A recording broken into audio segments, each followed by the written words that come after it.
This is Changeling the Podcast.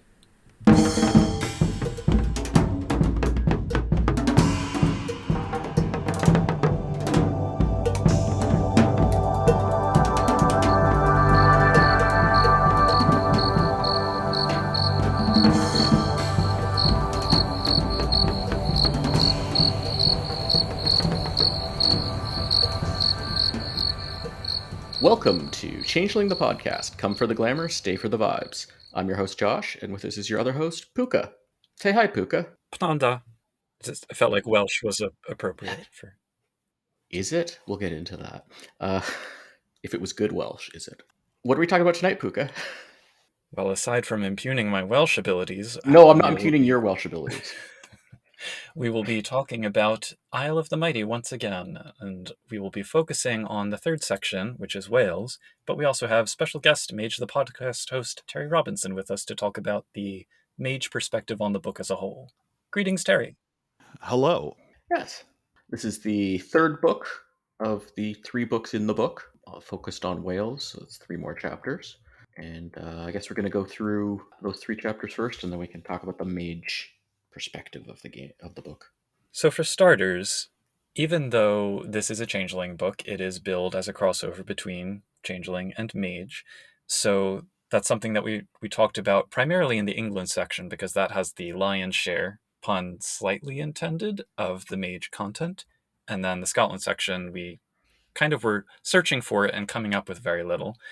And that's going to be a theme for the Wales section. So zooming out a little bit, I guess the first question to pose is that from the perspective of a Mage player, is this book useful, given the way that it's kind of billed and then the actual content that a Mage reader would get out of it? Is it worth getting for a Mage player?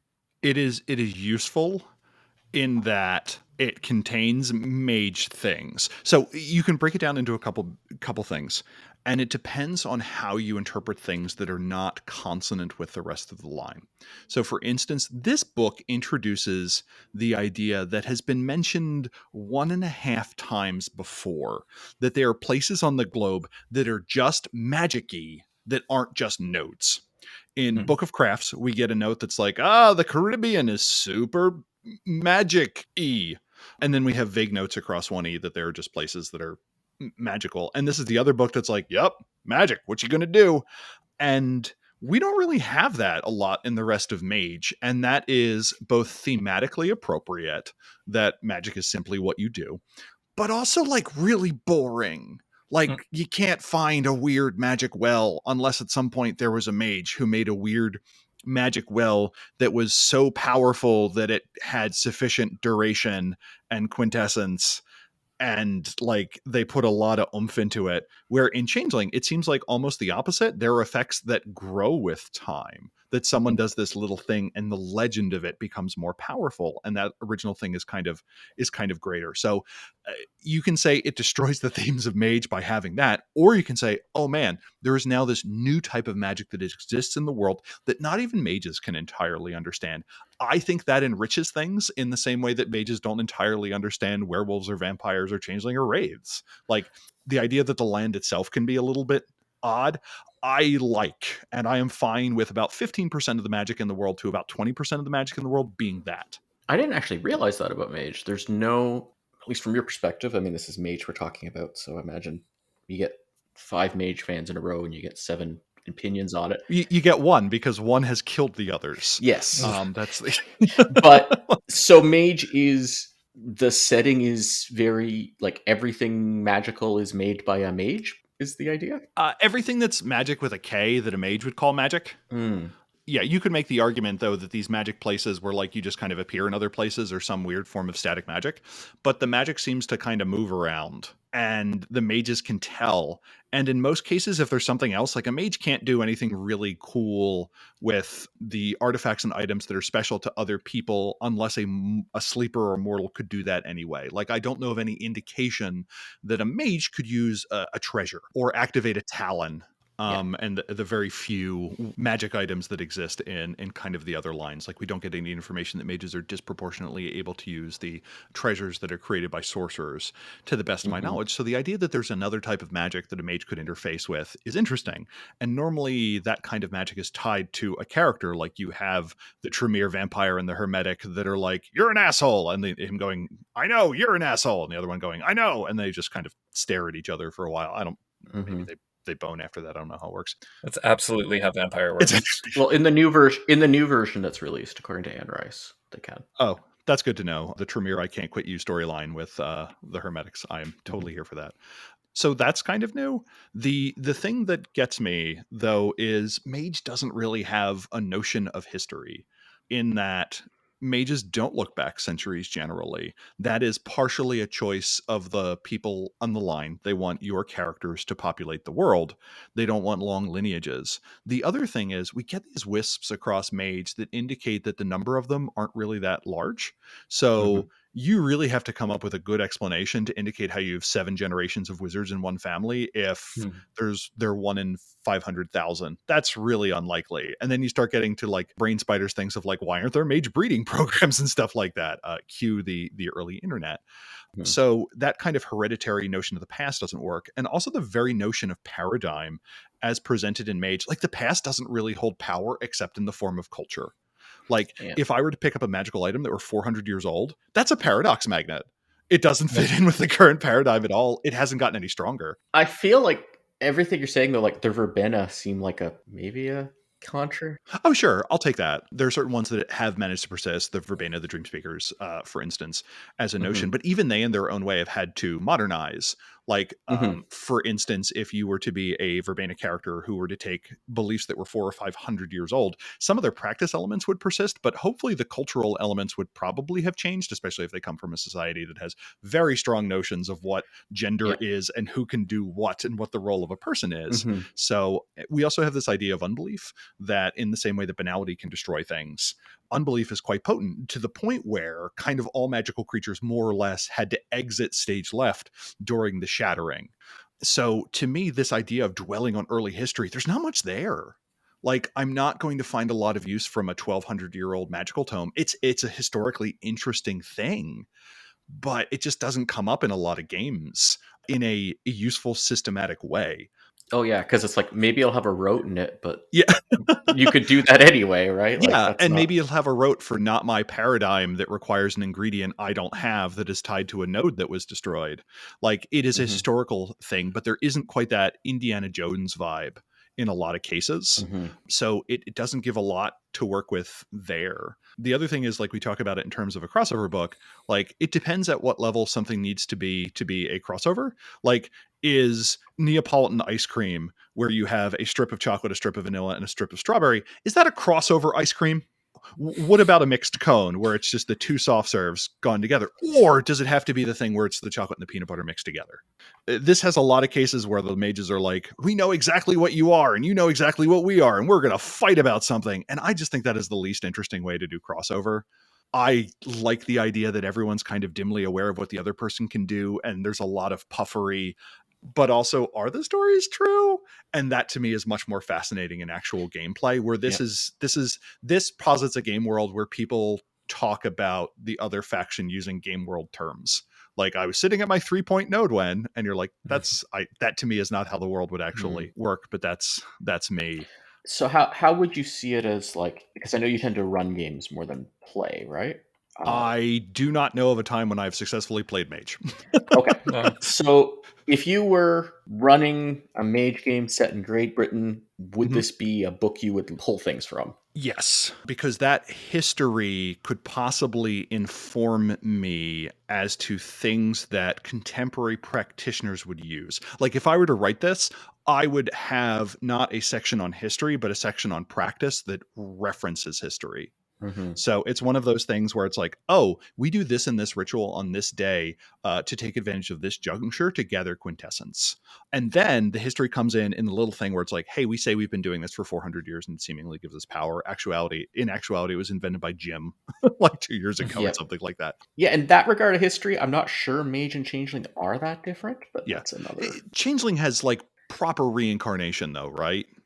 Or something like Yeah, that. More Like or the less. yeah, with really bad memory yeah, effects with the mists and whatnot. drunken Hmm. reincarnation.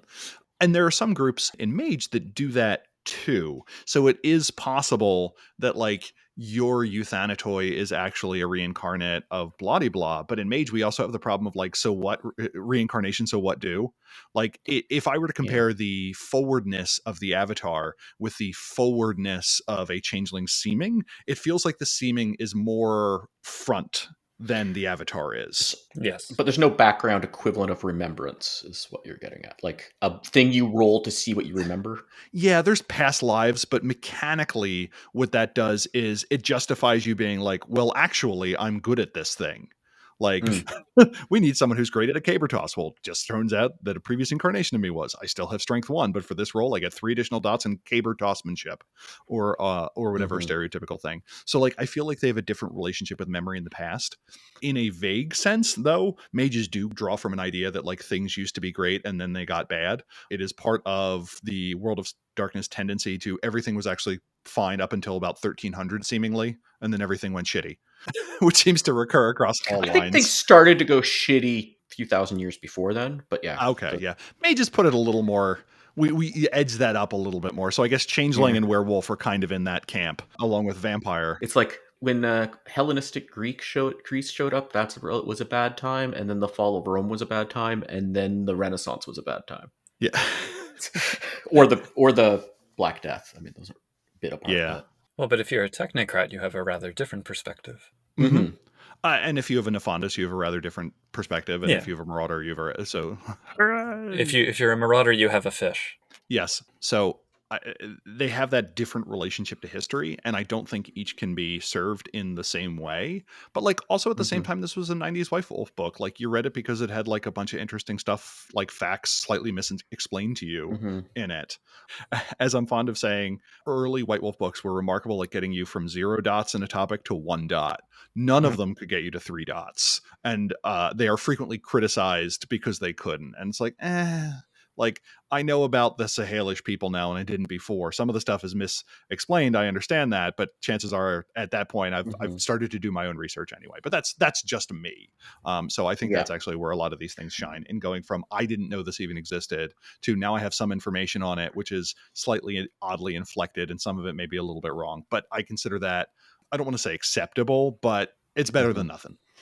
Yeah. The I'd say that, yeah, the geography sections, like the three books each have like a about that country Hmm. description. But for a changeling perspective, I think those are more useful than some of the previous changeling books we had, because Hmm. they're not just like everything's just, oh, I just get that from Wikipedia or something, or Yep. travel thing, right? But because it's, it's talking more about the changeling aspect, but I don't think there's no mage equivalent of like, this is a duchy of such and such mage or whatever. This is the place where these mages are in charge, or in their politics, Well, right? in Mage, we don't really have setting. I mean, there's the one setting book for Mage that otherwise, I don't know. How often do you hear about mages being linked to a particular place, really? That's the glory of it. Like, kind of in the early genesis of the game, all the groups were kind of peripatetic. They had their home base, they had an Hmm. ancestral chantry, and they could kick ass and take names there. And then in second edition, it became much looser. Hmm. Revised, I think, had my favorite definition of a tradition. It was a group tied together for political reasons, in that they had a shared belief of what you must overcome to ascend, and Hmm. that was a cross-cultural idea. And then we had the idea of the crafts, which were introduced to kind of be like, no, this is tied to a place. And one of the interesting things that M20 does is it gives us those fish out of water stories where it says, this is your home, you're a craft member, but the world needs you in some way. You receive the call to adventure, your group says, hey, you need to go take care of this, there's a threat bigger than you can deal with, and suddenly we have those cross-cultural things. But Mage to me was always liminal. It was the Spider-Man. They were surprisingly resilient, powerful in their own ways, but they could kind of go anywhere. And I like that. And that's one Hmm. of those things that's very much reading between the lines. It's not like that's stated anywhere, but yeah, the sense of place is much weaker. So one of the things this book does is, by having magical places, it says, this is why you should go here. There's Mhm. this dry Yeah. well, and if you can restart it, a cool thing happens. Or the weird tale that says that there's sea monsters that protect this drain that they don't want to have opened. Well, guess what? Those aren't sea monsters; those are Umbrewed, and we would like to deal with those. So yeah, Mage kind of has a different tie to a sense of place. Yeah. Yeah, and it also seems like this book, when you do get the mage parts, if they do have a home base or something, these mages are in this building, right? Or this, like, that's where Yeah, they they live. operate this coffee shop. They are waging the Ascension Yeah, War for the mind and soul of yeah. humanity by operating this record It label. doesn't really make sense to talk about the politics of the mages in the whatever county of Northumberland or something, right? Like, yeah, and how they may deal with the neighboring county or something, or Mhm. whatever geographic unit you want to call it. Yes, this is me in furious agreement. And the only way to make that work is to make Mage a territorial game by making nodes way more important. And there's this weird Hmm. phenomenon whereby in contemporary description, there's never been a case where someone's like, we need to blow up this warehouse to get the node beneath it. But like the history is strewn with things of like, well, obviously, back in this olden time when reality was less constrictive and mages could gather together in castles, they had to fight more over nodes. And you're like, wait, what? That's like finding out that there was a war for oil 700 years ago for like petroleum. You're like, Yeah. how did you even need it? What were you even using? What? So that is another kind of internal tension that exists. Mhm. Well, related to that, aside from any sort of story structures that could potentially be taken out of this book and used in Mage, do you see any thematic connections as well? Like what themes from Mage really stand out as being well suited to a Britain game or just a changeling-y kind of game? I like the idea that the Ascension War looks different in different places. I Mm. do like the collegiality that the Harbingers of Avalon kind of introduce. It does also let you kind of reflect on, in a world where there was the British Empire, what does it mean to fight for Britannia? Is there a safe way to do that? And I think one of the recurring themes in Mage is how do we reform an idea that people we hate have kind of destroyed? So this happens with any number of Viking or pagan groups where somebody has decided to become a white supremacist or something like that. How do you deal with debunked science when a lot of it was kind of like backdoor racial science? How do you deal with a lot of occultic beliefs that just kind of stole from Judaism? So, and Mage is a game that kind of lets you, in its own little way, fix that. So, the idea that the war looks different in different areas, I think, is super interesting. It also has the theme of if there are places that are more magical, what rules are we going to use as a culture to interact with one another? So we do have a few little bits like the Glastonbury Compact that's like, I hate you, you hate me, but you know what we hate even more? Tremere. And I think that's interesting. So it gives us a little bit of an idea of how to run a game where shoulders can bump into each other. The other thing is it also lets us play with the idea that the past isn't really the past. One of the recurring things that comes up from the changeling characters, at least in here, is people are still bitter about things that happened 1400 years ago in a very present way. And I think that is a fascinating question for a technocrat to, to be like, how do we get people to move on when they are bitter about Hadrian's Wall? Yeah. And and likewise, if we were going to use the notion of Britannia to pull that forward, what does that even mean? So I think there's a fascinating reflection there. And then kind of finally, one thing Mage doesn't also talk about a lot is like the pre-mages. Mm. So in Vampire, there was kind of a first vampire to most people. They are called Canaanites for a reason. I kind of prefer a polygenetic origin where there were actually a whole bunch of first vampires and they kind of got mixed in the middle. But that's my weird headcanon. And that there are dozens of species of vampires. They just happen to be able to kind of interbreed. And in Changeling, we have the idea that there were the Fomorians, there were the Tuatha De Danann, there were the Green Men, there were the whatever. Mage doesn't really talk about that. Or if it does, it uses it in a mythic framing. And I like the idea of mages having to deal with that and that being those maybe those shards and then having to reflect on that and being like, wait, is my avatar a part of the Green Man? Is my avatar one of the blue men that was here? Like an episode I always wanted to do was talking about the first men that were described in I think Dark Ages Fae. The first people who Mm. were able to say, yes, changelings can make, but humans can shape. Yeah, that's actually showing up in other places in Changeling. That's Yeah. one thing that Dark Ages Fae was consistent with Changeling, I think. Yeah. So I think that's another interesting theme to play with. Are there other magic users than us? And I think if the answer is yes, boy, howdy, does that raise a lot of questions. What artifacts did they leave behind? Is there anything we can learn now? Is that what the Avatar truly is? Did reality change in some way that kind of eliminates them?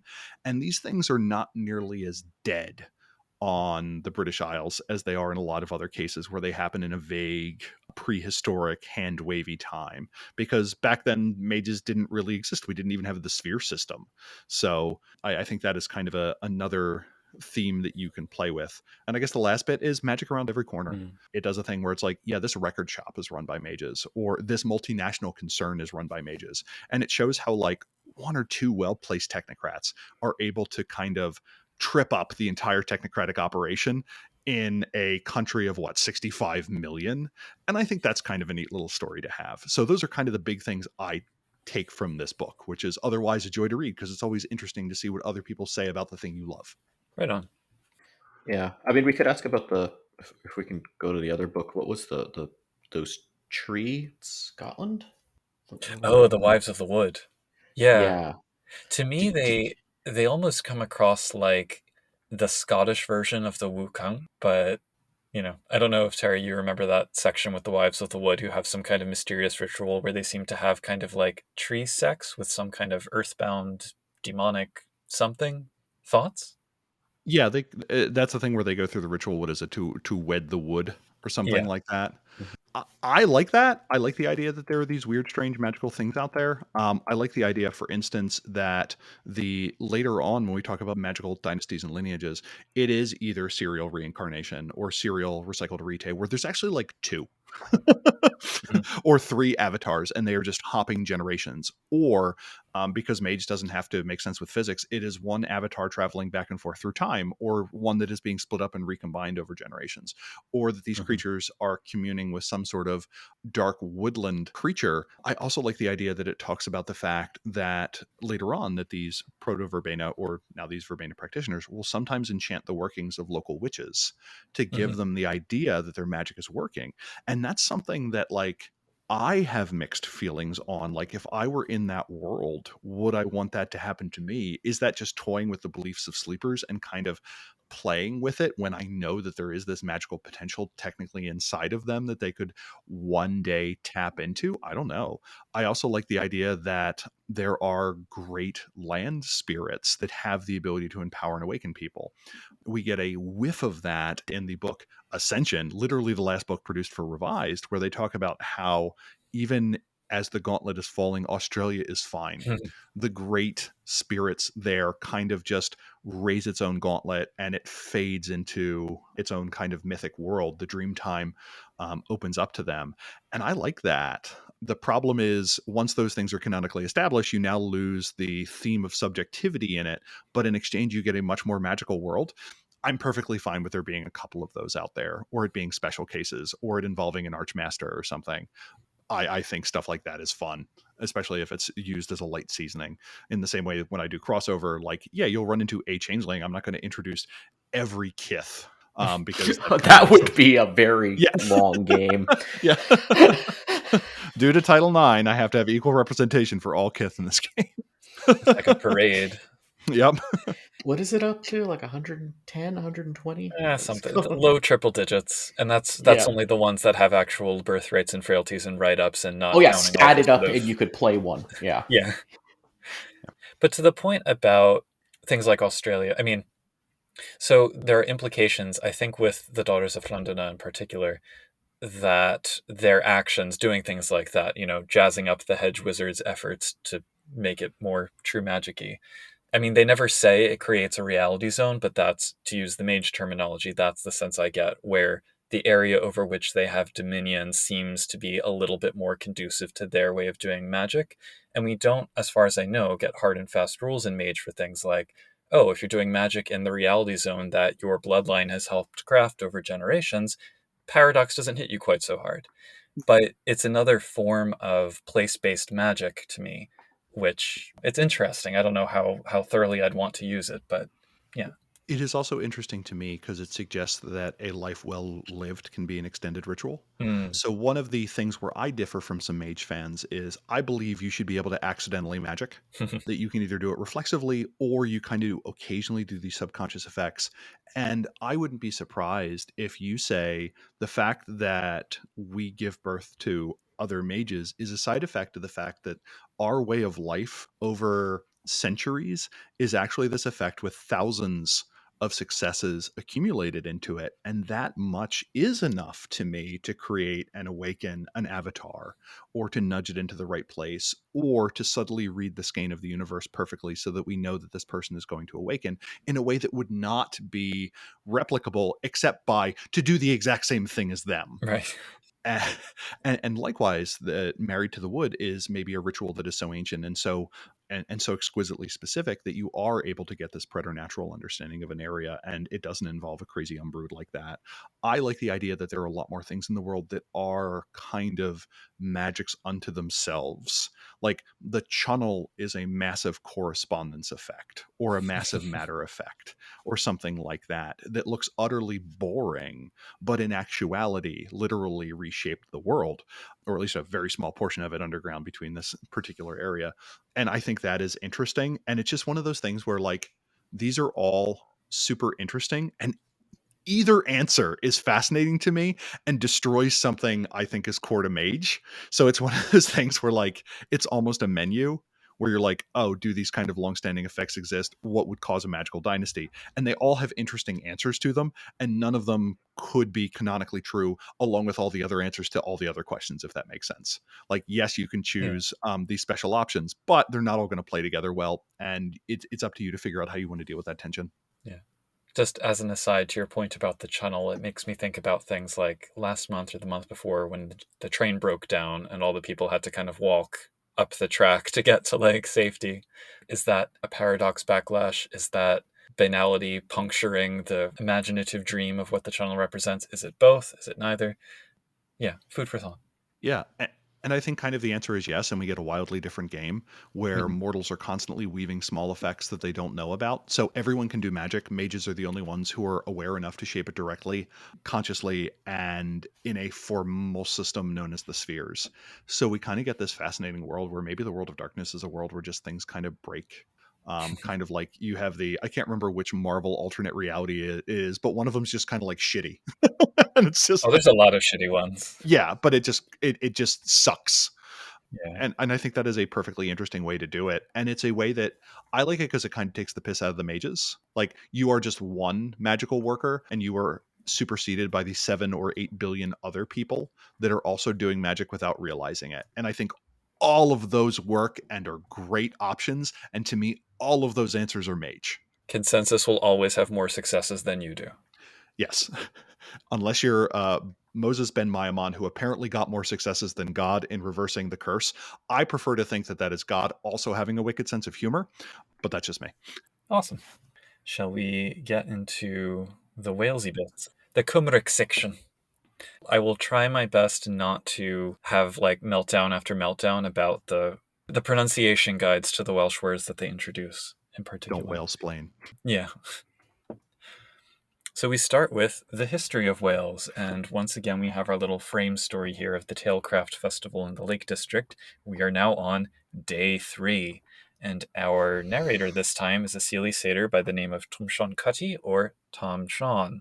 And we also still have Professor Twidmarch kind of lurking in the background, putting together these purple sidebars that are functioning as a PowerPoint for the assembled audience. Yeah, Yeah. one change here is they've dropped entirely the section headers. Yep. Yep. They've just given up. I want to know the story behind that, and I don't think we'll ever know. But See, I keep trying to figure out how this book was written, and I feel like it was written by committee along several different axes, and I'm just trying to parse out who did what when, and it is tough. It has that vague feeling that the people editing it just kind of ran out of time, as sometimes happens, Oh yes. or they break it up into sections and they didn't have time to get the things together. And fine, sure, it's a game book. Later on, I'm going to have a comment or three about the map, but yeah. So we start in prehistory. And again, this is, I think, even more than the other two sections, a case where the sidebars and the text basically don't correspond to each other at all. There's maybe It like, borders on pale fire in yeah, terms of the lack of relationship. These are two different stories, and I was here for it because the sidebars were the only thing that had like mage stuff in it. yeah, exactly. And it's not that I mind the content. I mean, we get this series of vignettes that are like folk tales of the Kithane, not just folk tales that were inspiration for the game Changeling the Dreaming, but like, here's what Satyr so-and-so did 500 years ago. So Mm-hmm. I like them. It's just taking up so much space in a book that I was really expecting to tell me about the setting and ways I could use it in a game. Anyway. I think my favorite one is early on. What year did the Tuatha appear in Wales along with the Wick? Question mark. Where it's just like it's just like, yeah, well, this is a placeholder. We're gonna fix it in post, okay? We got a research guy that's working on it. Yes, the Tuatha De Danann arrive and the Wick arrive at some point BC. We get a note that Gwynedd, the northernmost principality in Wales, became a stronghold of Druidism circa 1000 BC. And then in 92 BC, Carabala was enchanted and submerged under what is now Bala Lake. And then we get a full page on Carabala that, frankly, did not stick in my mind at all. This page had Arcane 7. This is one of the two longest gaps in history in a timeline that I know, where it goes from 1000, talking about Gwynedd, to 92 Yep. BCE.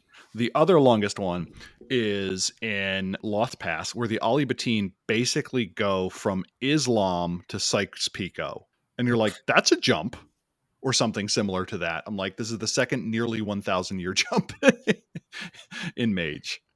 Isn't there some reference to Iteration X inventing fire 3 million years ago, though?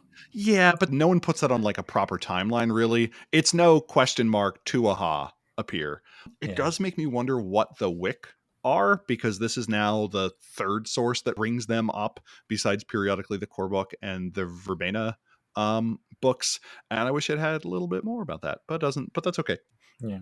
In this book, at least, it seems to refer primarily to British sorcerers who became British verbena. They're not the only verbena, and they're not the only British sorcerers, but that's the through line. I was pretty excited by in CE 19 when the mighty half she half magus. I'm Right? like, give me more. And we get nothing. Yes. 0. It's Yeah, I prefer to actually go full bore. And whenever people say magus, I assume that they are literally talking about a Zoroastrian priest. And that makes it even more interesting because Zoroastrianism. Yeah, I always get confused with the timeline of parts of the world because, like, what is ancient really depends on where you are. Like, how ancient? It's like this city's 10,000 years old in this spot. yeah. Yeah. But yeah, it's a running theme with this book is getting those little tidbits that sound fascinating and really interesting, and then just never hearing about them again. Glamorgan, we at least get like references to people saying, "Oh, he was so great. Here's his sword." But yeah, I'd like to hear more about how that happened. Giants retreat into Cambrian mountains. Tell me more. Yeah, and I wish there were information on Druidism, because if you're going to do the history, give me the practices so that my characters can do a throwback to it. Like it Mm. talked about the origins of the Picts and so on, but like I wish I had a little bit more, for instance, even on the White Howlers, if we wanted to bring that in as an angle, which didn't really seem to be done. But one of the interesting things in this section is it talks about the sacred congregation members and the sons of Mithras, like early choristers moving into Wales. We have very little information about the period before the Messianic voices take over, the Christian messianic, which is a part that frequently is not emphasized, that kind of controlled the early chorus. I would have been fascinated to see, like, what is it like when you were that far flung and the doctrines of your group are changing? And that could have been the foundation for a really interesting, hey, the chorus in this area has this particular set of interactions and so on. We do get the mention later that Methodism is banal, which Mhm. I thought was just beautiful. like I like the idea that that Methodism was invented as a way of protecting yourself against like certain types of bad changelings. Like Mm. Yeah. There's the note here that Pictish shamans battled Celts. Some on each side lock many enemies deep underground, where some may still remain. And that's a story hook if ever there was one. uh-huh. That's okay. That's it. We need a Dead Magic STV supplement that's just like cultures we know exist, but basically nothing else about them. I think we could go even deeper and Yeah. do dead magic, ancient cultures that were vaguely referenced that buried people. Yep. They're Yeah. like, yep, there could be the spirit army we don't know about. Awkward. But then you get I to make mean, up lots of fun stuff, and no one will know. That's my strong suit. we get into Camelot at long last and Arthur with this book, which I'm okay with. I mean, the notion of whether Arthur should be English or Welsh kind of depends, I think, on your belief in the historicity and your level of engagement with Arthur as a national icon, but I'm glad that we at least got some. I think one of my favorite bits of this actually is this implication that Camelot has many versions.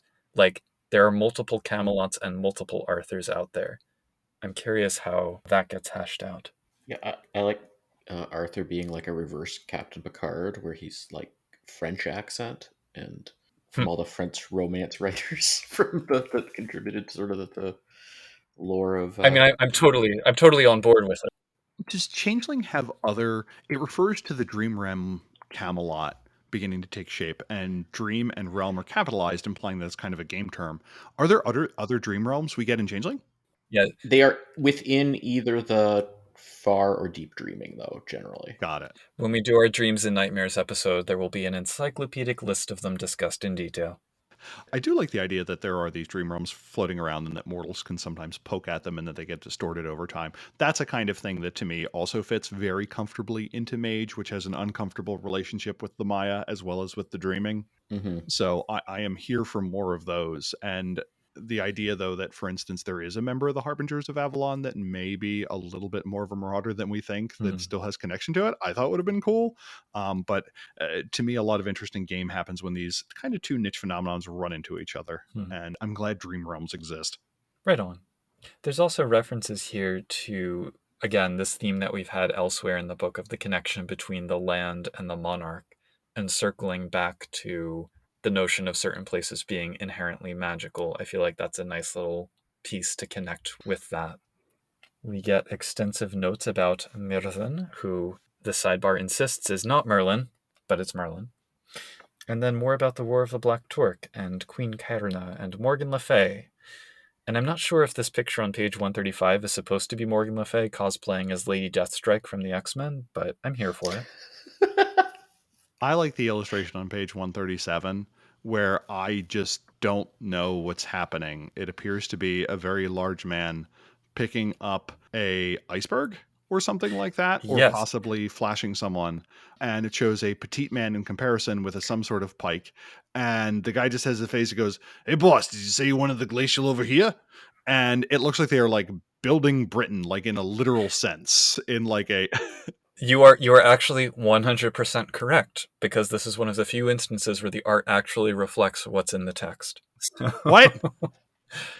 So I quote, "The giants began heaping great ice boulders in a huge pile on the slope of Mount Snowdon. Ammunition, they said, and the rulers did not doubt it, for the snow giants did often throw such boulders as weapons."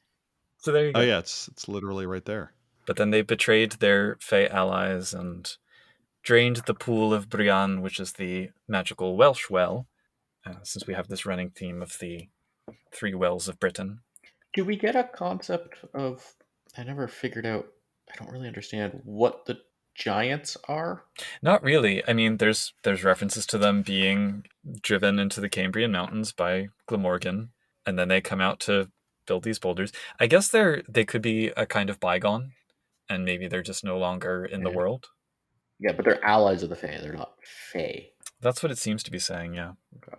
I also like that it introduces yet another type of thing that used to be around that kind of isn't, because like I don't get the sense that they are tied to any existing other magical creature type, and Mage as a whole doesn't have much further information on Mm-hmm. giants. And I like that they're listed as snow giants, Mhm. like suggesting that there are other types. Yeah. Yeah, when somebody is talking about a represented culture in the world of darkness, not talking about India or something, right? And they're like, well, this bit of folklore creature doesn't exist. And they seem to think that it doesn't make sense. I'm like, no, it totally makes sense. That so many things have died off since that age, according to the world of dark in the world of darkness setting as a whole. That like, yeah, that thing doesn't you can make reference to it, but it's not around anymore. That's Not useful for a Like game just like, necessarily. Clearly what we need is a separate game line for this. Giant, the bouldering. Yeah, hey, it's a thing they haven't done yet. Like in either Chronicles or World of Darkness. yeah, why hasn't either of these produced a game line where you're a remarkably large character? Yeah. It's like you're a giant, metaphorically. Yeah, you're an emotional giant. I don't even know what that would mean, but I'm here for it. We get some extensive information about Prince Carniog, who is yet another Fey ruler who in this era ruled for centuries, apparently. And eventually fought against Queen Karna. Much desolation ensued. The end. I do like, and by like I mean wince a little bit, that they keep talking about this central freehold, which is Caer Calidvorch, which is basically the Welsh for Excaliburville. So That's amazing. Every time you pronounce something in Welsh, I just want to go, stop doing that. sorry. Like you're like, that's what a Well, Latvian sounds like. when I first came across Glamorgan in this book, I was like, because I don't know a lot about Welsh mythology, and I'm like, oh, that has to be Glamour Morgan. Come on, that's. But then no, it's real. Just a name. Just a name. Folk. When we get to the next chapter, I'm going to have to sound off about their use of the Welsh language. That's the most polite way I can think of to say it. I have a question, Puka. Is the term Welsh considered a slur by the Welsh at all? Only if you use it as a verb to mean cheat somebody. Okay. Yeah. One thing that I'm really kind of annoyed about is that there are basically no references to the stories of the Mabinogion in here, which is the quintessential body of folklore for Wales. And it would be so easy. I mean, Gwydion is in that book, you know? It would be so easy to introduce some of that into this section in this mythic age kind of story stuff, but nope. Mm-hmm. I'm just going through the section here. They have the whole Madoc thing. They do. Well, they have a throwaway. I actually, again, going back to the notion that maybe somebody wrote the sidebars and somebody else wrote the text. So, yes, in the sidebar, they have the reference to the pretty cringy theory about Welsh Prince Madoc sailing across to the Americas before Columbus, etc. And then the note in the text is, oh, fancy that. Never heard that before. And then, like, move on immediately. So I almost wonder if that was one author's dig at the other for including it in the first place. Mm-hmm. I do like some of this high drama stuff. I just have no idea how I would actually use it in a game. And that kind of carries on Yeah. into the medieval times. Yeah, I think the historical stuff's about as useful for Changeling as Terry was saying for Mage. Yeah. A lot of it. I feel like sometimes reading through crossover books, it's people going, well, this isn't for my line, so it obviously must be for the other one. And everyone else reading it also going, well, it's not for my line. Obviously, it must be for the other one. Yeah. I mean, it really kind of reads like Welsh mythology fan fiction with a changeling inflection. And I mean, that is very Changeling. Fair, yeah. Then in the medieval times, so they make reference to the flooding of Gwaelod, which is kind of like the Atlantis myth of Wales. It's supposed to be this mythical country under the waves off the west coast. And they reference it, but they don't explain that, and they don't give any of the stories behind it. So it's just kind of like, okay, but that happens in the context of the Shattering. It's followed pretty quickly by the revolt of Owain Glyndwr, who's a very, landmark figure in Welsh history for rebelling against the English. But they don't really give any context about the English conquest and why that mattered, and Edward I coming in and building castles all over. So it's like, I can't even say it's the greatest hits of this mythic history. It's kind of like the B-sides of mythic Welsh history. Yeah. So I feel like this, I'm not saying it's super useful today, but I feel like this is more useful today than when it was written, because you can at least Google the stuff and like look up things around it too, and then you're like, oh, this is something weird. You can like the little throwaways become more. You can at least look them up now. And then there's the question of how much of the stuff that's wrong do we just chalk up to this being technically a different world. So, like the Depression starting in 1920. But we'll get to that. That was consistent across the three books. It sure was. They had that copy paste on the keyboard. But Terry, I think you probably have a more thorough knowledge of the Mage canon than the two of us do. Does any of the stuff in the sidebars that has to deal with mages, because that's where it appears in this section, Does that turn up anywhere else in Mage canon? Like it says Owain Glyndwr is a wizard. Does he turn up in Mage? Not that I know of.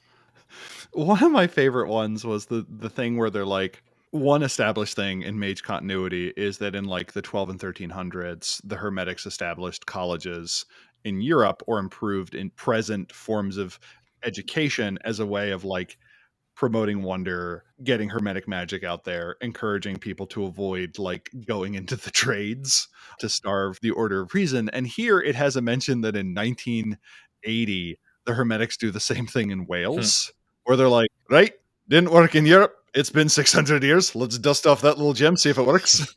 And then you've got this like vaguely Scottish hermetic that's like, we're gonna school the Welsh, literally. I also like the fact that it lists in 1348 the gates to Arcadia shatter. They don't just close. And metaphysically, I'm kind of curious what that means. Kind of the only big thing in here that matches Mage continuity is Wingard's March and the Glastonbury Compact and a few of the very contemporary things. But that's fine. Like at the end of the day, it's an island with like 65 million people on it. Who cares? It can be its own thing, and I'm okay. Except for the part where it's like Methodism is boring. Yeah. I like that it lists it as Methodism takes root, very mundane communities. Yeah. Yeah. I think what's a little bit frustrating is that, I mean, it's a changeling book first and foremost, and yet even with the mages not really being highlighted here, they have this central impact that the story is structured around, because it's things like, oh, the technocracy arrived, or oh, there was this powerful wizard figure. And it almost feels like as a changeling player, you're meant to care more about it and shape your Yeah. use of the material around it, whereas the inverse is not true. Mages don't have to care about changelings. It's also a book that kind of makes me feel like changelings just use the great man theory of history, Yeah. that everything is defined by what a few key individuals made, and Mage is frequently not that. So it is easy to say, well, we always think that history is made by a few people being decisive and clever, or alternatively brutal and cruel, or something. Who can that be? Well, it couldn't be a changeling. It has to be. It's a mage. So I think that's reasonable. Where it just reads to me like, oh, everything is a byproduct of changelings meddling at the edges until the technocracy comes through and locks down Britain almost as thoroughly as it locks down Japan, which apparently is a thing. And that's the end of the history chapter, right? Almost. Oh yeah. There's a couple other little pieces. Something that is quintessentially Welsh, I feel, that it is talked about here, but in a very specific way, is the history of mining, coal mining in particular, and the rise of industry. So we do get the reference that in the 1760s, Benaldi entered Wales through open cast mining and poor conditions for workers. And I almost feel like that sticks more here than it did in the Scotland chapter. But in both cases, it's just kind of statement is made and then they don't really follow it up. There will be a small vignette that vaguely deals with it, which in this case is about a glamorous coal mine. The only glamorous coal mine, and only barely glamorous, but a glamorous coal mine nonetheless. Yeah, and now that it's shut down, they do slam poetry, and Rebecca Riot performs. Yeah.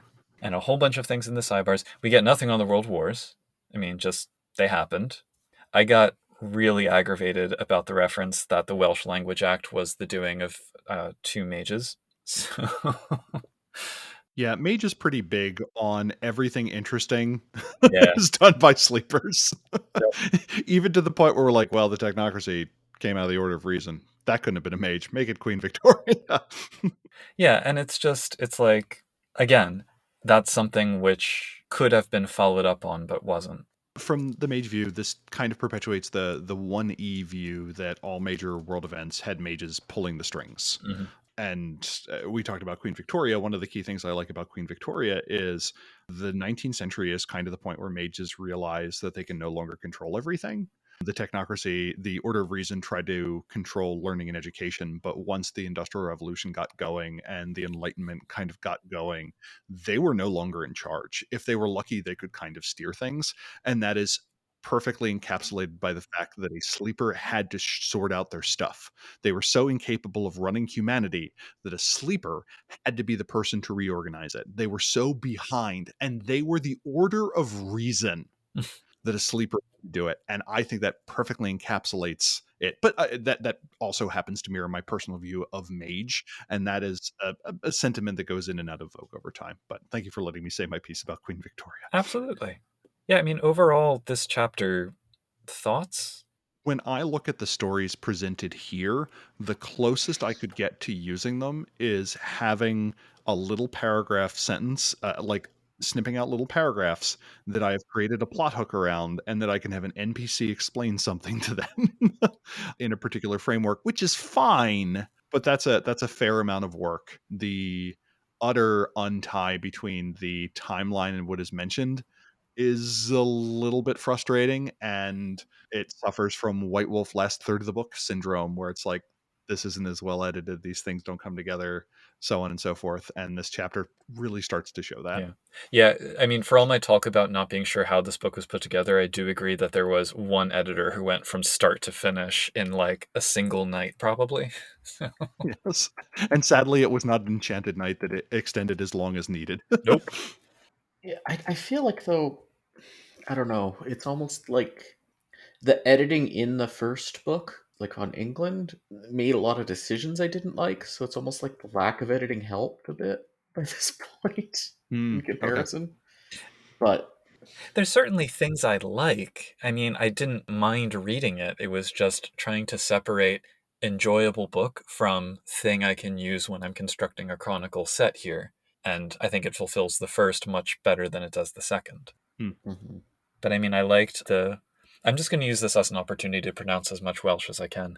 I like the Gwylltiaid Cochion Mawddwy, which are the red-haired bandits, who are a bunch of redcaps that ran around ripping out the throats of cattle and sullying wells with decaying entrails.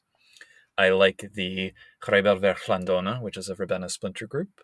Some of the figures, the great changelings of history, they're interesting figures, but short of having one of them be the final boss in a chronicle, which means you'd have to structure the entire chronicle around leading up to that, I don't really know what to do with it. And they missed opportunities too. I mean, there's mention of Arthurian stuff, but they don't really go deeply in depth. There's obviously all the stuff from the Resurgence, and they mention the War of Ivy, and then they're like, oh, you've already heard too much about it, so we're not going to talk about it. It's like, but that's hugely important for Changeling. So I found it kind of frustrating.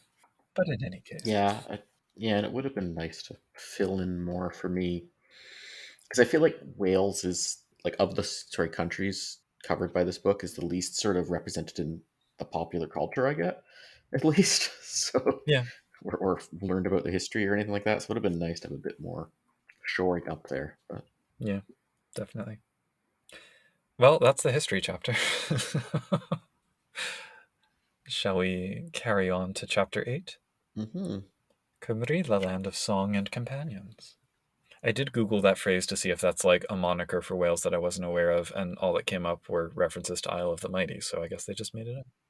I actually quite like the atmospheric opening of this, where it's like, close your eyes and imagine an icy stream of clear mountain water washing over your bare ankles. Now imagine a cool, damp breeze as it blows through ancient rowan trees.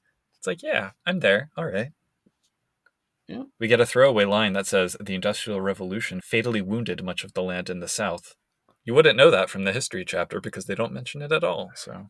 It's one of those things where it is a case where I am like embarrassed for the people. Like, I very rarely get embarrassed for other people, but sometimes like the write-ups are just like, oh, this used to be idyllic, and then somebody came and allowed for economic modernization, and now it's all ruined. And you're like, you realize people live here, and maybe not everyone wants to be a turd farmer. So, and that was kind of a theme, like, kind of shot through this book. And like, well, this is a Changeling the Dreaming first edition book. Okay, got it. That's kind of par for your course. Yeah. If turd farming was good enough for my grandfather, it's good enough for you. Oh, yeah. Chapter 8. Chapter 8. Yeah, this talks about Mage. Yeah, we get actual information about mages.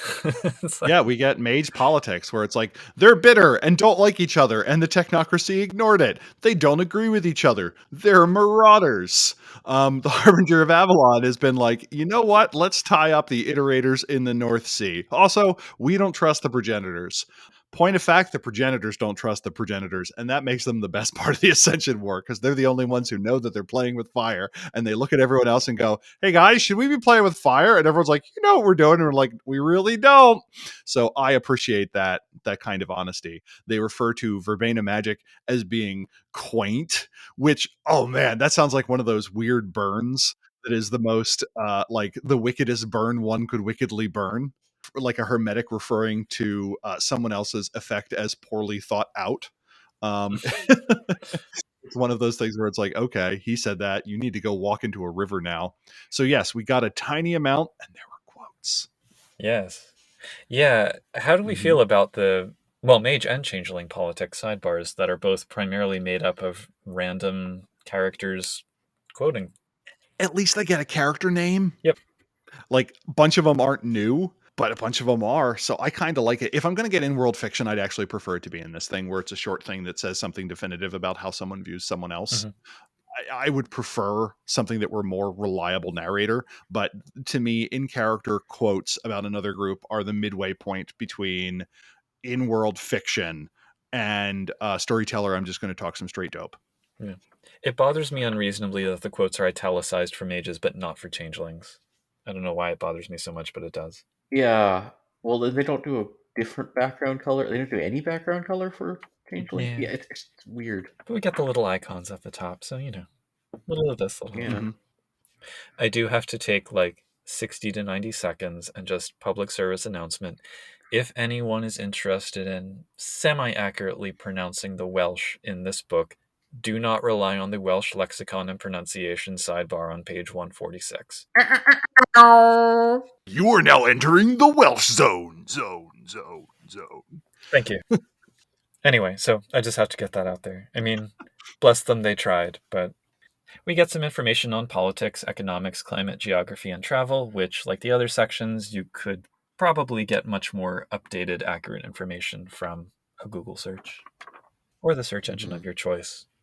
There's a wonderful little sidebar about Innismone on the Isle of Anglesey, which I can't remember if it's like just kind of a common thing people say or if I saw it somewhere specific, but it's nominally the most magical place in Britain.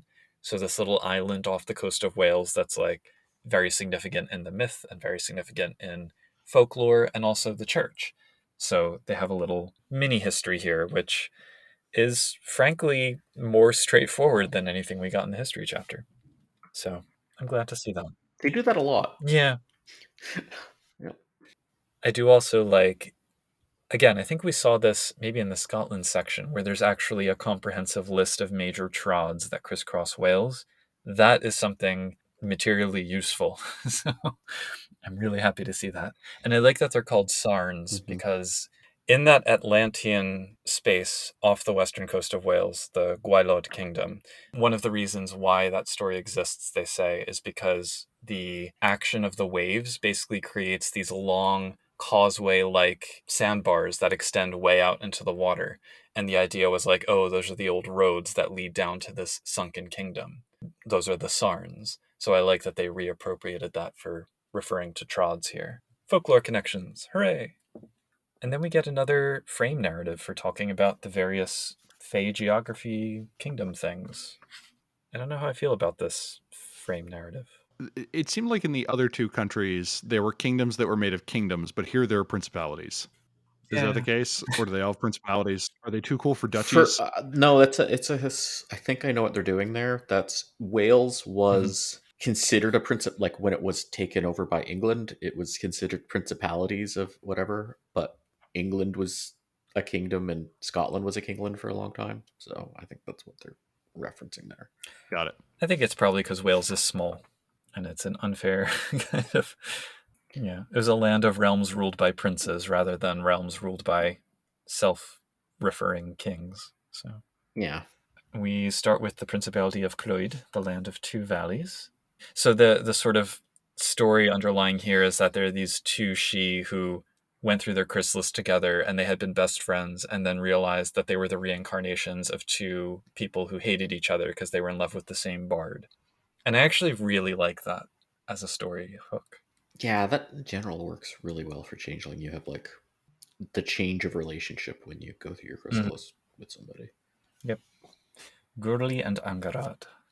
And one of the things throughout this section is that rather than county, they use the term cantrev, which is a Welsh term for County. basically, yeah. Yeah. So we have Cantrev Gurli, ruled over by Gurli. Within her part of the principality, we have the town of Llangollen, which is where the Eisteddfod happens.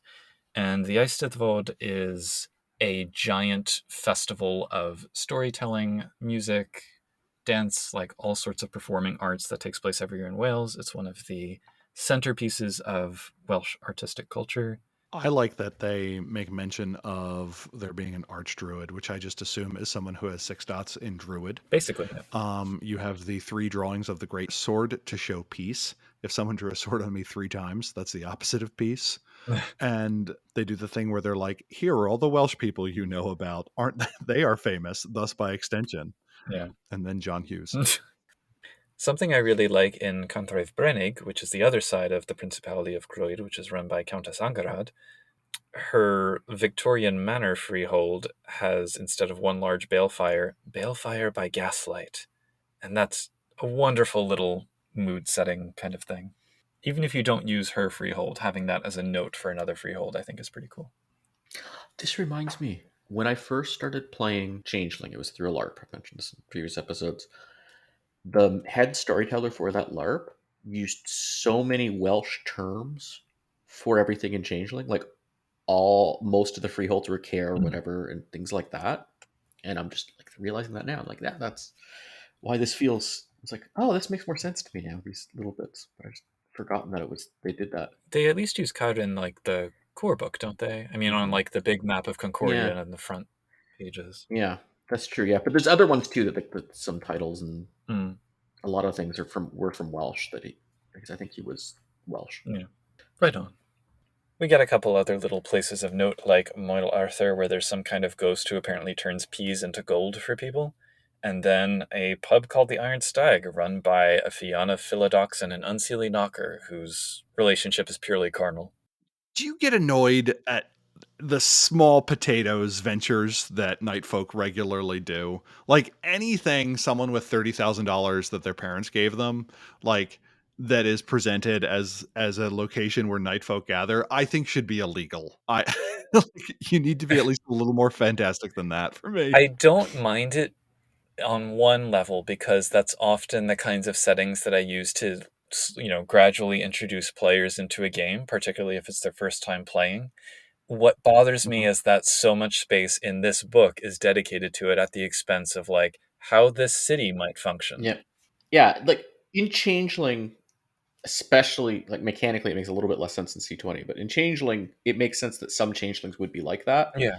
because you wouldn't necessarily be rich in the same way like Mage. It's just easy.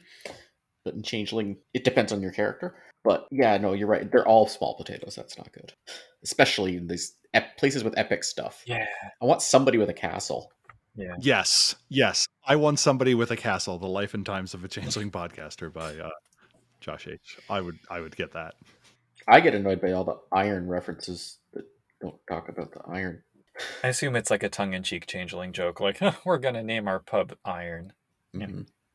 So after the Principality of Clwyd, we get the Principality of Gwynedd, land of mountains and meadows. This is the northwestern part of the country, and it's centered, I think this whole write-up pretty much is centered on Snowdonia, which is I think of Snowdon as kind of the Mount Fuji of Wales. It's just this emblematic mountain, and everybody goes there on trips, and it's a national park and all this stuff. And apparently it's also the site of the magical pool of Wales, sometimes. So that's cool. It seems like a nice hill. Mountain, Terry. Mountain. Yes, yes. Even I, as an East Coaster, look at this and go, "That's not really okay." Well, and they keep calling it Mount Snowdon, which apparently it's one of the marks of a non-Welsh person if they call it Mount Snowdon. The Welsh just call it Snowdon. The end. Oh, okay. Is that one of those things like saying the Yangtze River or something Yeah, like yeah, that, yeah. where you just said mountain or Or something? the La Brea Tar Pits, which technically means the Tar Pits. Which I am entirely fine with. Okay, but there's plenty of places where you do say that. Yeah. So but I get what you're saying about it not sounding like a local. How do you pronounce CWM space PWCA? quum, as I would say it, as a filthy carpetbagger, that has special importance to me as a Scrabble fan, Yes. as being one of the vowelless words. So it's So Kumpuka. oh So Puka Valley. Yeah. yeah, that makes sense. I'm also glad there's a sidebar on love spoons. What's a love spoon, Puka? So I will give you the quote from page 159. Love spoons are the traditional Welsh betrothal gift of a gentleman to his lady love. The man carves the spoon from a single block of wood with elaborate knotwork, key patterns, hearts, or whatever he imagines his lady might fancy. So, I mean, it's very traditional and heteronormative and whatnot, but it's still really cute, I think. You can give anybody flowers. You can't give just anybody a carved spoon to hang on the wall. A customly made love Yeah. spoon. Is it just cute, or does this like depend on? Am I allowed to make fun of it? Oh, absolutely. Yeah. There's the town of Betusicoid, which the book wants you to pronounce as Betes y Coed. So there's that. But it's got craft shops and a pony trekking club, etc. And then Carnarvon, which has a very impressive castle and is sort of the hub of northwestern Wales. Very beautiful. It's not a freehold. Just going back to her. We need a castle. It's not. Probably too touristy to be a freehold. Oh, that's true. Then there's Bryn Celyn, which is a Yiridu farmstead / grove run by Cylindra. So is a Gidu orchard kind of like a sentient chicken running an egg farm?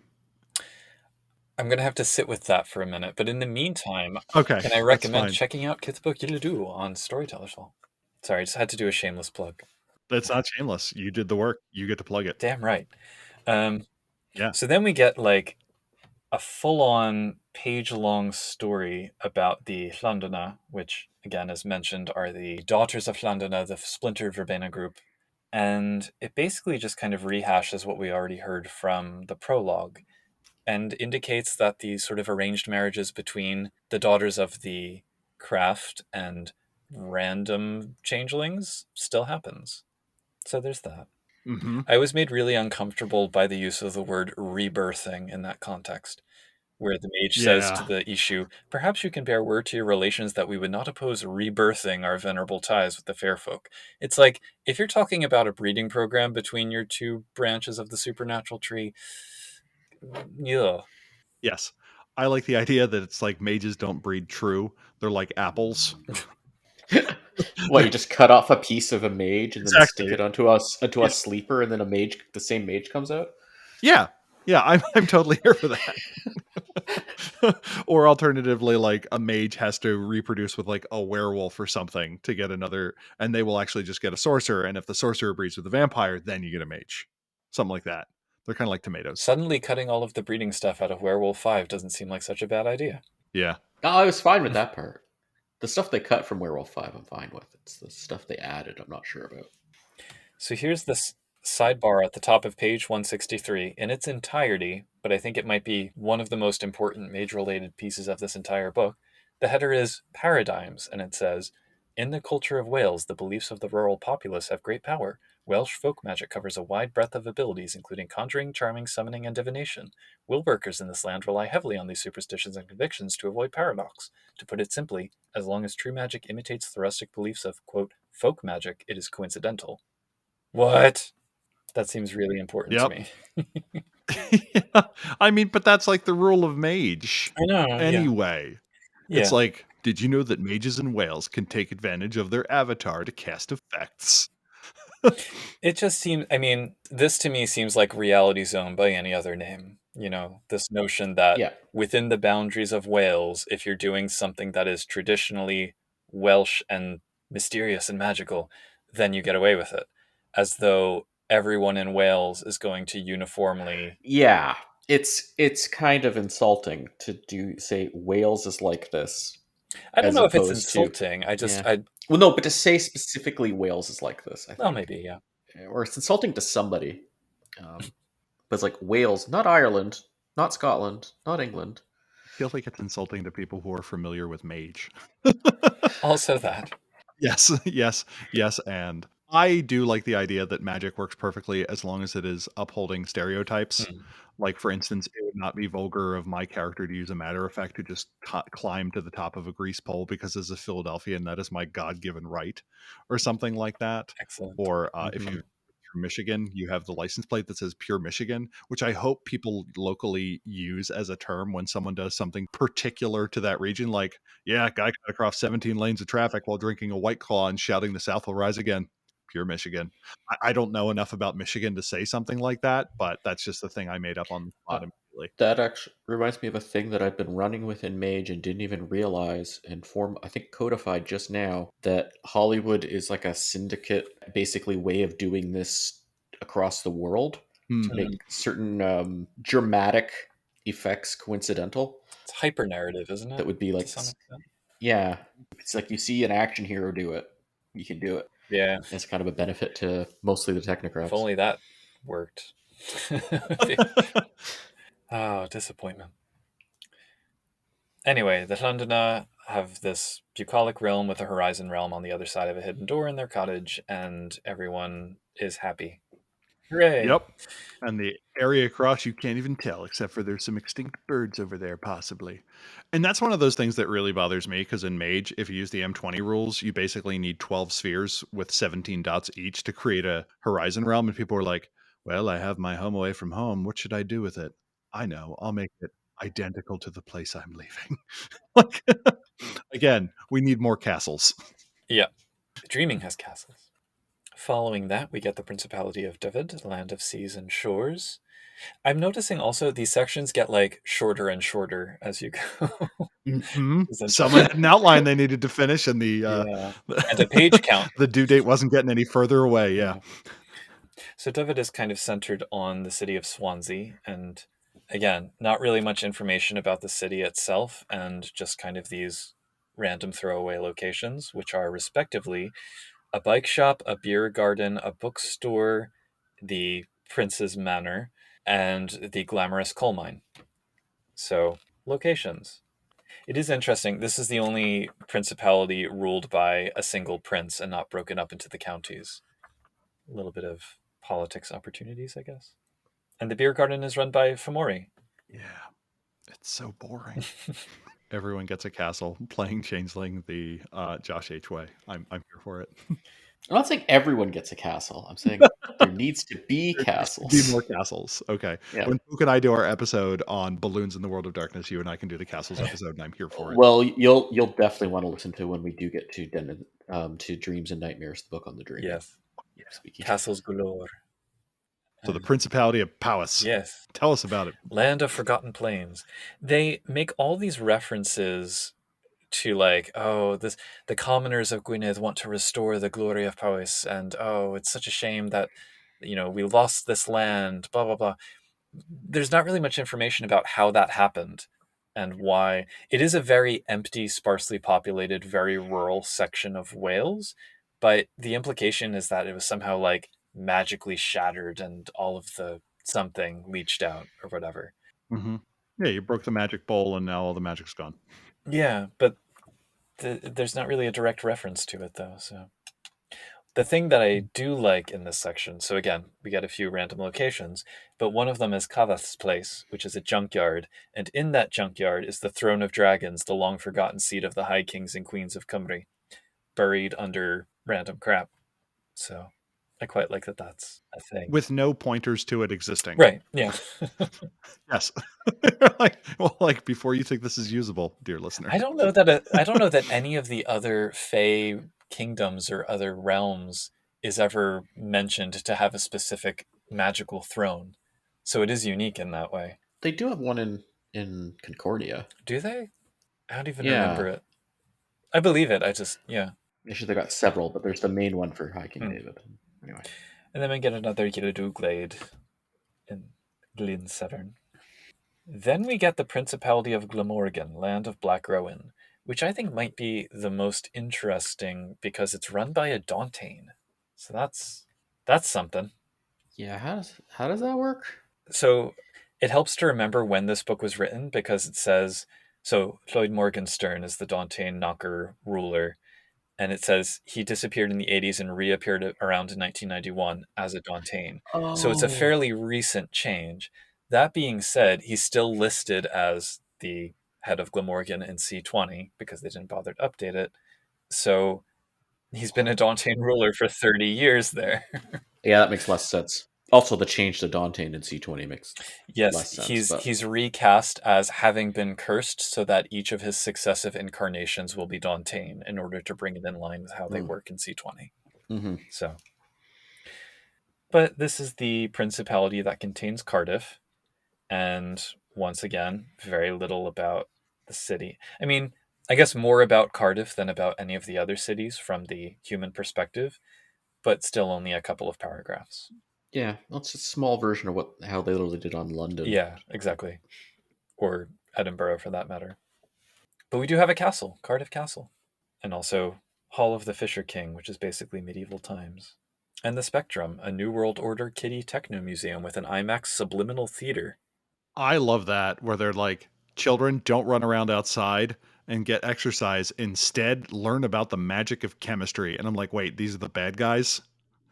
They're like, leave your turd farm and don't go to the acid mine. Instead, science. And I'm like, again, these are the bad guys, and it's an IMAX. That has absolute colon rattling sound. It's going to be, if that's not a font of glamour, I don't know what is. Yeah, but there's also this note that they demonstrate the scientific, with scientific in quotations, aspects of light, sound, and energy. And I'm just not sure why it's in quotes. Like, yeah, the scientific aspects. Okay. Are they saying they like don't they I teach it like not scientific yeah, there? is it like Yeah. They teach the controversy about light. maybe they're teaching time cube? I don't know. That would be amazing. I also want that supplement. More castles, how to pronounce Welsh in your time cube. I'm adding it to the list. Thank you. Maybe the author's saying like in reality, like vision works by like rays shooting out of your eyes to touch the objects. Like, Uh-huh. And lastly, we get the Principality of Gwent, the borderland. This has Tintern Abbey, which is sort of a landmark ruined churchy building in Wales. There's poetry written about it and stuff. Bron Methlin, which is an attractive Victorian bed and breakfast run by an S&M obsessed former harbinger of Avalon turned Barabi. And the Caerleon Linguistics Academy. Fully support that. There is a sidebar on Welsh cuisine, which is appreciated. I have a question about the Vanishing Naga. Why is it called the Vanishing Naga? Because the name of the Knocker Wilder who runs it is coded as South Asian. Oh, okay. I just kept on being like, are they referencing that like group from Werewolf? Anyway. Well, in Werewolf they have an H, but in Kiths of Arcadia, or Arcadia the Wild Hunt, they do not. Oh. So there's that. Hmm. But I do like that, though, that there's a knocker who specializes in stage magic equipment. Nice. And then, then we end with a closure to the frame narrative where the femme fatale Ishu appears to roofie her satyr host and disappears in the night. Chapter 8, everyone. Boom! Do you have an opinion on the Linguistics Academy? I mean, I support it. It should be in Aberystwyth because that's where all the really fun Welsh linguistic stuff happens, but I'll accept it. At least it's run by a tradition mage and not a technocrat. I guess that's good. But it's a chorister. Ah. Yeah, they're like, well, A Jamaican chorister. there are only 4 traditions in this book, and I kind of like that. Yeah. So it's in chapter 9, Poke. And how do you pronounce the chapter? Icumri. Yeah, right. Just Icumri. The people. Well, the Welsh. It's a nice parallel to the note in the Scotland chapter that all the night folk and supernaturals refer to each other as Caledonii, just the Scottish. And this is probably the shortest opening summary that we've gotten in any of these character chapters in this book. It's just like, yes, there's a Seelie court. Yes, there's an unseelie court. Oh, I thought you were going to talk about the part where it says, well, no stereotype accurately describes all members of a culture. The Welsh fall into a few general categories of appearance. Most are naturally fair-skinned with dark hair and have blue, gray, or green eyes. I'm just deleting that from my my inputs. Yeah, I also like that they retroactively justify everything. They're like, the Fae population far outnumber the mages. Yep. Probably not inaccurate, but yeah. It's probably not inaccurate, and I'm entirely fine with that because they're like, that's why we only gave you 2. Yeah.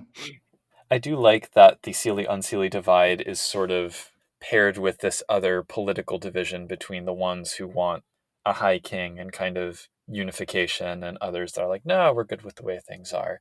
And they don't exactly map onto Seelie Unseelie, so I like that as an additional political angle. So then there's some people, or changelings, whether or not you consider those to be people. I like the part where the description of the tradition mages is entirely in world italicized text, where it's just like, yep, you're like, this is just a list of people. Yep. But we sped up through the section. Now we got to slow down because we got to hit 192 pages or whatever it was. And they're just like, yeah, the cultists have changed and they're exhausting. The other thing that bugs me about that conceit, so for the tradition mages, it's framed as a letter from Ashlon, the head of the Llandona Coven, to one of their members, Sean. And they have this note that says, what do you think of this new raven? Delivering this letter was his maiden voyage. He's sort of a rogue, so do be sure to let us know if he found you and all. Why would you entrust a full breakdown of the traditions in Wales to a bird that you don't know if it's going to get where it's going when you know that there's like technocracy crawling through your country? Why would you do that? Anyway, I hope that Sir Mortimer Evans, seat of Cardiff, was a little more discreet with his messenger. Yeah. I like how little magical power Sir Mortimer Evans has. Like, in contrast to the English mages who are like, he's an initiate and he has 117 dots and an arete of 35. Instead, it's like, arete 3 and 6 dots. I shall rule the country henceforth. Well, he's seat of Cardiff, which makes me wonder what the other seats are for the Harbingers of Avalon. Yeah, and the way they put it up, it kind of makes it sound like a children's game, like, I occupy the seat of Yeah, Cardiff, yeah, yeah, come yeah. for me. Which I'm also fine with. All of these are legitimate interpretations in my mind. On a scale from that to vampire princedoms, I'm wondering where they intended this to fall. Yeah, they're like, how do we tie these people to a location? Also, I like the fact that the entry for Jacko Kent is like, some say he's a marauder. He has a quiet of 3, but no one's entirely sure. He has a quiet of 3, and that's the diagnostic aspect of a marauder. Yep, he could be a traditionalist. He has a quiet of 3. So Yep.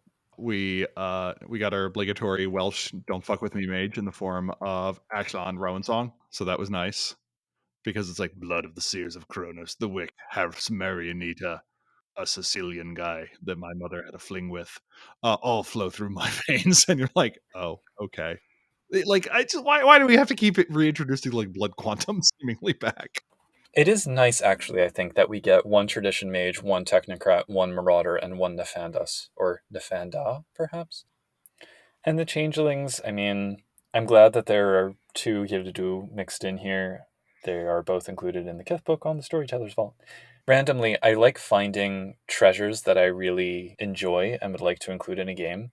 And this book, it didn't really have compelling treasures that you had associated with the characters. They're these sort of legendary artifacts like the Black Torque, but in these character write-ups, people just have things like, she has a harp. It gives her +1 appearance when she's near it.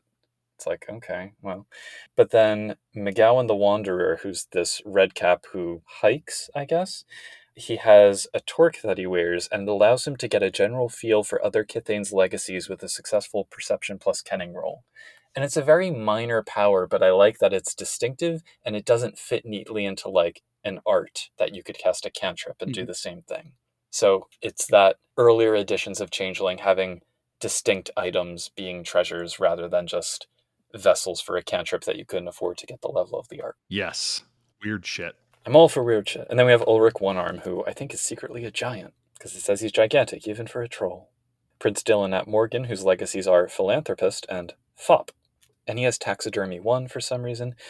I don't know. I mean, none of them are offensive, I guess. Just none of them are really super interesting to me.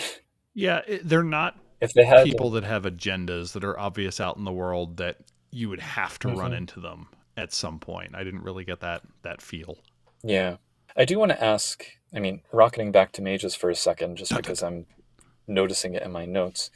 In the letter that Sir Mortimer Evans sends, where he talks about the technocracy, he is talking from the perspective of the Harbingers of Avalon. Mm-hmm. And I like that it kind of gives a perspective on each convention, and it really seems like New World Order are the ones who they see themselves as being up against.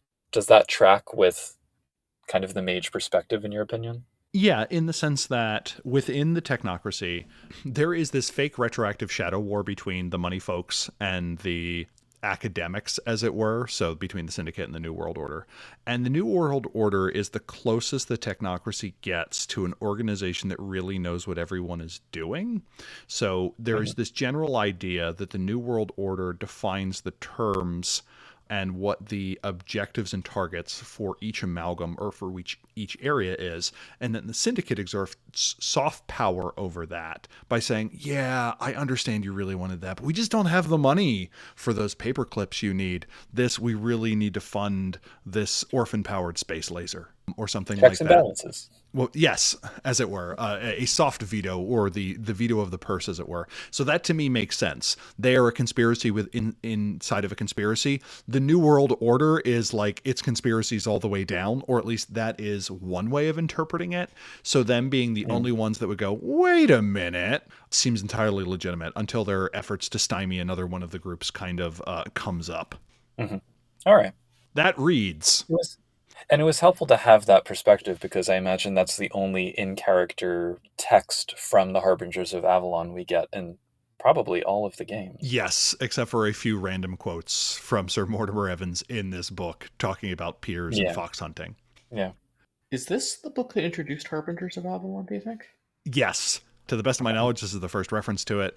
It established them as being a conspiracy. So in M20, they are listed as one of the organizations that the Disparate Alliance could recruit from, could try and convince to have joined. They get further information in Technocracy Reloaded, and they are listed as one of the conspiracies within conspiracies.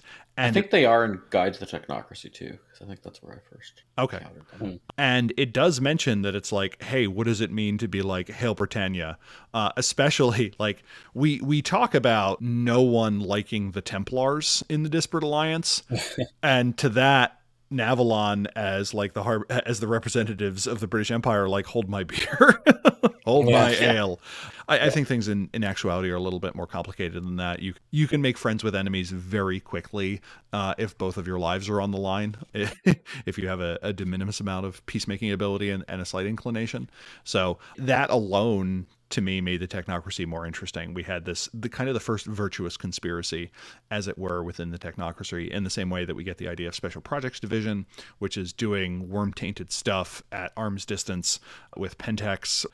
And this book, all in all, thematically has heroics into it. This doesn't feel like a world of darkness in the everything is gritty and covered in shit sense, but in the there are things that are happening that you don't understand. There are items moving in the shadows. Some of them are secrets, some of them are mysteries. I like that. The world of shadows rather than the world of darkness. It's about the interplay between light and dark rather than just dark. as opposed to just dark. So we close out with some other beings in Cymru, which are vampires, werewolves, wraiths, and fomori. And I like that the notable Welsh kindred, it says see DC by night. I haven't read DC by night, but now I'm desperately curious, which is what DC stands for. Yep. Is there a lot of Welsh people? I mean, I lived in DC for 2 years. I cannot recall meeting a single Welsh person in that time, but maybe they were all hiding in vampire dens. Yeah, I guess you weren't hanging out with the Welsh vampires. Yep. And then we get an appendix. We talked about the Hildu portion already, but we have some Wales media pieces. Again, it says things like, Wales has excellent representation on the World Wide Web. Useful sites include, and then a bunch of URLs that have probably been dormant for the last 20 years. Like, proud of their independence, reach it at blablabla.co.uk. Yep. In terms of like fictional inspirational media, there's a lot more. I mean, the Mabinogion, like I said, is such a huge folkloric thing to draw on. And the stuff that they have listed here, like they mentioned Susan Cooper's The Dark is Rising series and Lloyd Alexander's Prydain series, and both of those are excellent and fantastic. But there's also just like, I mean, I even just want to point people at Excalibur, the comic series, or Captain Britain even, because it's so steeped in like, I mean, yeah, England, but also a lot of Welsh stuff comes up. Like the whole series is structured around Merlin and stuff that he did and how people are dealing with that. And that's a very Welsh theme. Well, Also, they would not have been able to do this, but a lot of post-hiatus Doctor Who starting in 2005. Yeah. It's very Well, Welsh Torchwood. focused. Yeah, Torchwood. Yeah. I mean, thinking about Son of Ether and Virtual Adept connections, Torchwood. There you go. They mention The Englishman Who Went Up a Hill and Came Down a Mountain, which I think is a very good Welsh puka film. And more recently, there's a film called Patagonia, which is about the Welsh-speaking population in Argentina and that history. There's a soap opera called Publicum, which is People of the Valley. So I don't know if either of you grew up slash are still fans of David Macaulay, the artist slash architectural informant. I don't know what to call him. He did a series of TV specials in like the 80s and 90s, one of which was Castle. And it's kind of half him going to castles and half animation. But it's the story of castle building in Wales. And there's this sort of frame narrative of like the Lord coming to fight against the rebel Welsh. It's very English perspective, but it's very useful for kind of understanding the history of that conquest. So recommended. It's on YouTube. Nice. And there's Dylan Thomas and, bands like Manic Street Preachers and Gorky's Psychotic Monkey. There's a bunch of Welsh media out there. You just have to go looking for it. Part of it that's weird to me about this, it's like, yeah, Wales is like 3 million people in it. And you're like, that's a borough of New York. Or when they're talking about like, yes, 1,000 years ago, I'm like, well, Wales had a population of like 230,000 in the year 1500. Winding the clock back a couple of centuries, you're like, both people there were changeling mages. Like, that's why he had to be both, because there weren't enough people. Yeah, if you think about anything with reincarnation, which definitely applies to changeling and maybe applies to mage, you get the whole problem with we have 8 billion people now. Just happened. And we used to have, 2 million? Not that long ago. So it's like the numbers don't. Hank Green did a thing on how the average human in history was around the year 0 and died before reaching the age of 20. And you're like, is that Hank Green or John Green? The history one. John Green. John Green, sorry, that one. So that's the book. So this has been like an epic quest for you. How do you feel having triumphed over this book? Like you almost like the pilgrim in Dante's Inferno, you had different guides during different portions, and they left as you moved to other lands. Yeah. I remember your first interview ending with "Go, there are other worlds than these." I think that for me, the Dante's Inferno reference was apt. Did you say Dante's Inferno? Dante's. Oh my god! Totally. New story. Another storyteller vault. Exactly. I'm here. Much like the Divine Comedy, I found it grueling and kind of ultimately unfulfilling. So. It's imaginative. It showed work. Yeah. It needed a little bit of refinement to it. But, I mean, there was an enthusiasm and an energy. The people writing it seemed excited to share. It never really got didactic, which is easy to do for a place like this where it's an island with far too much history for its surface area. Yeah. That being said, though, I feel like they were trying to thread the needle between giving storytellers and players sort of mysteries and legends to work with and do their own thing, but it often seemed like they very clearly had their own idea of what was going on and then didn't give enough information to get there. And that, I don't know, maybe that's typical of the world of darkness in general, but it gets frustrating when you have almost 200 pages that are like that. Yeah, I mean, it is still a very first ed changeling book. As much as there's mage things in it, it reads like a changeling book, I think. And it, being that long and not being full of like how many pages of just photos. And there's sort of a missed opportunity because more than any of the other World of Darkness games, Changeling is grounded in myth and lore. I mean, real world myth and lore that is repurposed and repackaged and spun in its own direction. And I think you kind of have a spectrum of how far you go into really creating your own thing and only kind of nominally connecting to that real world lore. And in this book, they lean so far into just kind of, I feel like they had stories they wanted to craft and they plugged in Wales as a setting and some Welsh names and just let it fly. In the process, overlooking all of the rich tradition that's already there, which would have been really cool to bring in. They're even ignoring the rich tradition that's already in Changeling from Wales. Yeah. And this is stuff, I don't think any of the stuff in this book, like, ever comes up again, except as a throwaway reference. Mm-hmm. because then they go right back to King David and et cetera, et cetera, et cetera. So to the question on Discord, which I think we addressed for England, but bringing it up again here, is there any lore that could have been here but wasn't? Tons. Like the entirety of Welsh folklore, basically. Yeah, and you're thinking about the book as a whole. Like, I'm thinking we'll eventually Mhm. get to Kithbook Redcaps. I'm like, that was talking about Scotland a lot in ways that were not in the Scottish section. Yeah, I enjoyed it. I enjoyed reading it, but I did also feel like we were kind of reviewing an entirely separate game because there was so much material. So I had to keep reminding myself, no, this is just a supplement. So technically, they didn't really have to dot every I and cross every T, but it would have been nice. That's my spiel.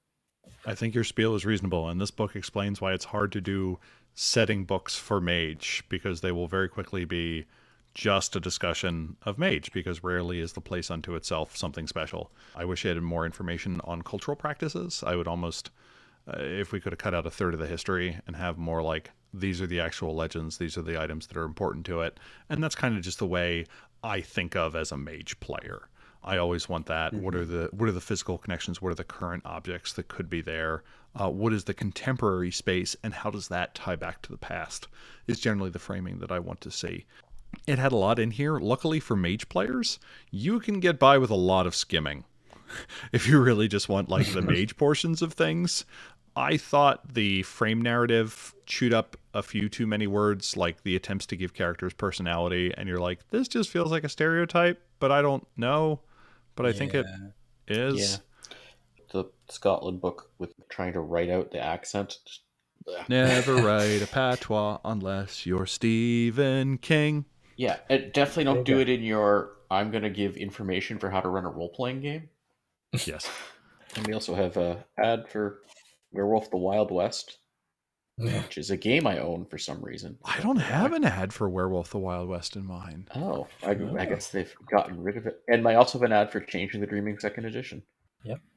Coming soon. Weirdly, the Wild West ad is also in black and white, Yeah.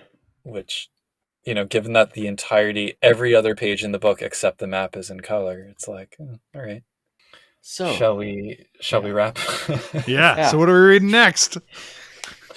What are we reading Well, next? we are We reading don't The know. Enchanted next. Yes. I have a physical copy of that one, so that'll be good. Is that your book from the year the Ally? It is. Yeah. Yep, let's go. Terry, thank you for being on the show. So what else have you worked on or working on? Thank you for having me. It is glad to be on the show of a fellow member of the World of Darkness podcast network. Yeah. I vote we call it Splat the Podcast. Yeah. Ooh. line the podcast. Yeah. So yeah, Game Line, the podcast.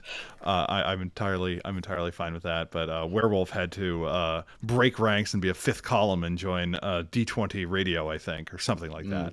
But that's entirely fine. But if you would like more information about Mage the Ascension, the World of Darkness game where you're a wizard, find out more at magethepodcast.com. We have a hop-in Discord server, discord.me/magethepodcast. We are fans of Changeling over there as we go, wow, that magic system is inspirational and creative. And Changeling people are like looking at Mage going, wow, that magic system does stuff. So we both kind of like look at each other and the grass is greener on the other side. But we share more than we don't share. So, but gladly, thank you for having me. Yeah. Do you have any other projects coming out? I know you do some. Yes. The next thing I really want to get out the door is I pick weird things to be my inspiration for Storyteller Vault supplements.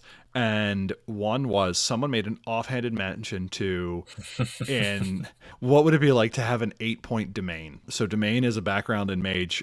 Domain, most people don't know, is from the Old English word meaning useless. So domain is kind of an area of the dream of your dream world that's specially yours. I will now list the mechanical benefits of having domain. Done. Insert cricket sound effect here. Exactly. Theoretically, it will help with certain kind of mindscape roles if you're trying to deal with quiet. And they also suggest it's a way into the it's a way into the Umbra from just sleeping. So it is either wildly too powerful or useless. As things in Mage so often are, to be fair. Yeah. And the problem I ran into that was I tried to answer the question of, so what is the relationship between the Maya and the dreaming? And I come up with kind of an idea where I think both of them come off getting to be cool in their own way. Mm-hmm. And I propose like a typography and a hierarchy to it. But basically, it's this giant shared dream realm. And I am at my best when I am rapidly reciting plot hooks that are minorly surreal. So the book is mostly that. But I hope to have that out soon. There's been a number of delays getting in my way, but I hope to have some free space to do that. And when I do, if we would like to do a discussion on dreaming, the Maya, what do? I think that would be super fun. Excellent. I'm up for that. I also do Systematic Understanding of Everything, which is an Exalted podcast. Coming out soon, we will be doing a couple of episodes to celebrate the Kickstarter for Sidereals, and they are a group within Exalted I quite like. So if you're an Exalted fan, go to exaltcast.com or look for Systematic Understanding of Everything on the podcatcher of your choosing. I am also one of the people behind Pain in the Dice with our tagline of "'Cause games are fun, but sometimes hard." And we just talk about the industry and technique of role-playing games. Those are maybe once every month or two we do an episode of those, but we have a nice little backlog, and one of the projects we have there is RPGnomics, where we talk about the economics of gaming. All of the above will be listed in the show notes. Thank you. And do you have any social media places for people to follow you besides that Discord? At Terry Robinson on the Twitters. Do you have a blue check? Don't answer. It's fine. I do not currently have a blue check. So yeah, you can find us. You can find our website, changelingthepodcast.com. You can find our Discord through that website, changelingthepodcast.com. You can email us podcast@changelingthepodcast.com. You can find our Facebook page, Changeling the Podcast. We still have a Twitter, right, Puka? For the time being. Yeah. At the time of recording, we have a Twitter @ChangelingCast. Follow us or patronize us on Patreon. Patreon.com/changelingthepodcast, right? Correct. And again, links to all of the above will be in the show notes. Mm-hmm. Thanks again, Terry, for being on the show again. I'm Josh. And I once and always remain Puka. The once and future Puka. And don't let 90s White Wolf books try to screw up your language like they did to Welsh. Diolch yn fawr. Go change reality. Bye.